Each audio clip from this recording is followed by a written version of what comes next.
Que ton cœur soit totalement affligé devant le Seigneur. Un cœur totalement abandonné dans la main du Seigneur. Humble, soumis à Dieu.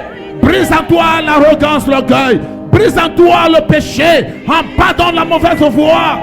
Que ta voix soit sur le Seigneur. Ta voix soit le Seigneur. Ta voix soit la vie de Christ. Ta voix soit la voix du Seigneur.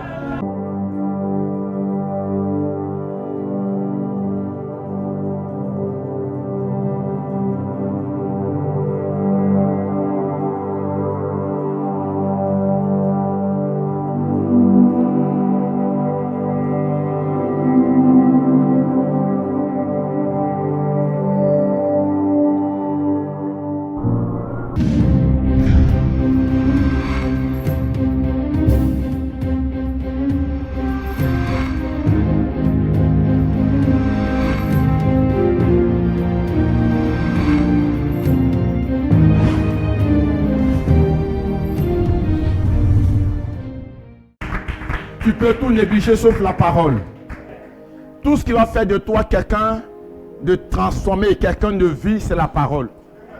Ce qui va faire de toi un homme nouveau, c'est la parole. Si la parole de Dieu, tu ne peux pas l'admettre, je crois qu'il n'y a rien qu'on puisse te donner qui puisse te plaire. On peut tout te donner. Mais si tu ignores la parole, il faut dire que tu as ignoré la plus grande bénédiction, la plus grande victoire. Laisse mouvoir l'Esprit de Dieu, que la chair soit assujettie. Il dit c'est l'Esprit qui donne la vie, c'est l'Esprit qui vivifie.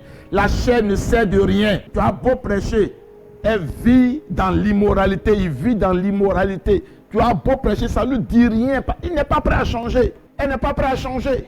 Et puis après, c'est pour accuser mon grand frère, mon oncle, le pasteur, l'église. Personne n'est à la base de tout ce que tu traverses. Il faut te mettre en cause.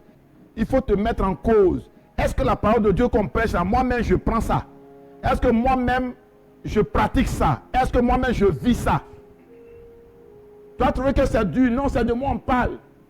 C'est de moi on parle. Moi je ne suis pas prêt à quitter dans ça. Hein? Moi je suis dans ce que je fais là. Je suis dans ce que je fais là. Tu n'es pas prêt à changer. Maintenant tu vas accuser quelqu'un. Maintenant tu vas accuser quelqu'un. Les paroles que moi je vous ai dites là sont esprit et vie. Ce n'est pas les paroles de la chair. Ce sont les paroles de l'esprit. Lorsque un pasteur peut ne même pas imposer les mains sur toi, mais lorsque la parole de Dieu, tu la reçois, l'Esprit de Dieu vient te trouver là où tu es. L'Esprit de Dieu vient te saisir là où tu es. Ce n'est pas toujours qu'on va venir imposer la main sur toi. C'est toujours qu'on va venir réellement auprès de toi. Mais la parole de Dieu là, c'est l'esprit, c'est la vie. Donc lorsqu'on la prêche là, la vie vient vers au nom de Jésus. Quelqu'un qui n'est pas prêt à changer, c'est lui qui dit que la parole est dure. Quelqu'un qui n'est pas prêt à changer, c'est lui qui dit que la parole est dure. Quelqu'un ne vit pas avec toi. Comment on peut parler de toi? C'est la parole de Dieu.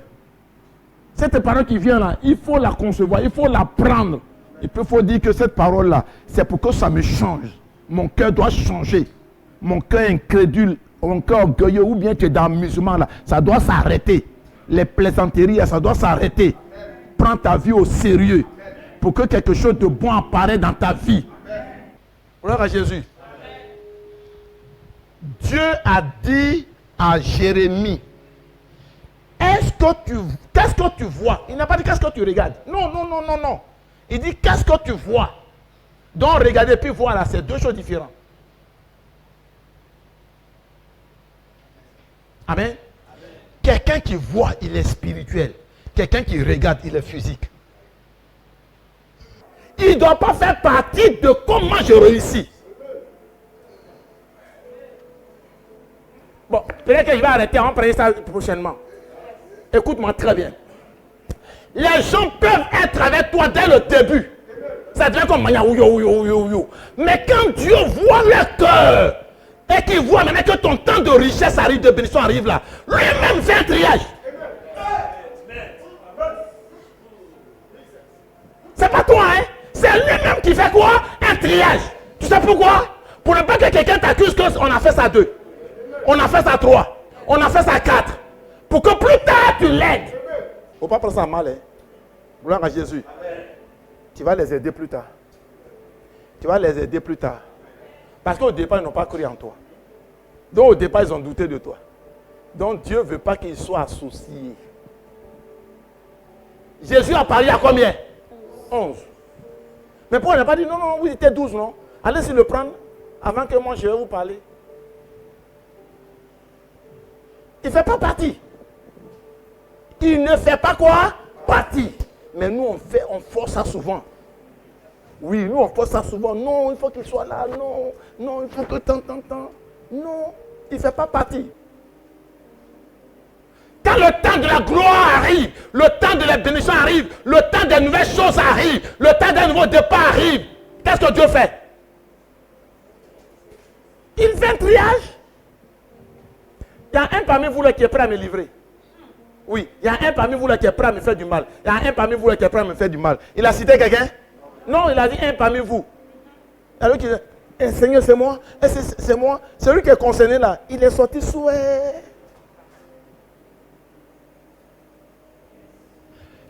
Je dis, le mois n'est dans, et puis l'autre mois là, personne ne te fera du mal où tu t'es arrivé. Il faut que dans ce 11e mois là, frère, ce que tu ne vas plus avoir dans le mois de janvier, février, mars là, il faut que tu laisses ça dans ce mois au nom de Jésus. Il faut qu'il y ait victoire, il faut qu'il y ait des bonnes nouvelles, il faut qu'il y ait des nouvelles choses, il faut qu'il y ait un nouveau départ dans ta vie, il faut qu'il y ait des nouvelles grâces dans ta vie au nom de Jésus. Qui m'a dit amen? Amen. Qui m'a dit amen? Amen. Ta bouche là, quand tu vas au village, tu es quelque part là, tu vois le méchant, le sorcier, tu lui dis, toi tu ne peux rien me faire. Moi, ma vie là est une vie de gloire et de célébrité. Ce que j'ai pensé faire là, je vais réaliser ça. Ce que moi j'ai projeté faire là, ça va se réaliser, ça va se faire. Et puis la personne là rentre dans sa coquille. Parce que la personne te connaît au départ que tu étais peureux. Que tu étais un fuyard. Mais pourquoi est-ce qu'aujourd'hui là tu peux parler de cette manière? Oui, il y a un nouveau départ. Et dit ne craignez pas. Allez-y à mes frères, quand on se retrouve en Galilée, je vais te dire que tu vas donner une bonne nouvelle à quelqu'un bientôt. Tu vas donner une bonne nouvelle à quelqu'un bientôt. Tu vas donner une bonne nouvelle à quelqu'un bientôt. Je dis, tu vas donner une bonne nouvelle à quelqu'un bientôt. On va dire à mon frère que les choses ont changé. On va dire à mes parents que les choses ont changé. Oh, non, je ne suis plus dans le quartier, je suis maintenant dans le quartier. Va dire à mon frère. On va dire à mon frère qu'il a changé de travail. Va dire à mes parents que moi j'ai changé de vie. Gloire à Jésus. Allez-y dire à mes frères. Allez-y dire à mes frères que ce qui les faisait peur là, ne connaissait ça à eux. On se retrouve en Galilée. Pourquoi?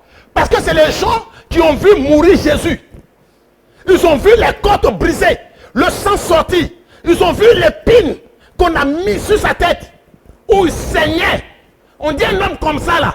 Est-ce que si on l'enterre, il peut être ressuscité?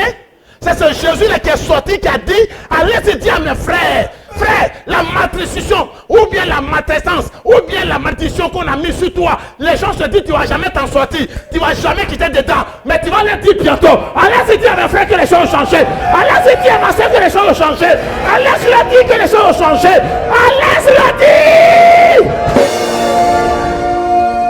Merci beaucoup.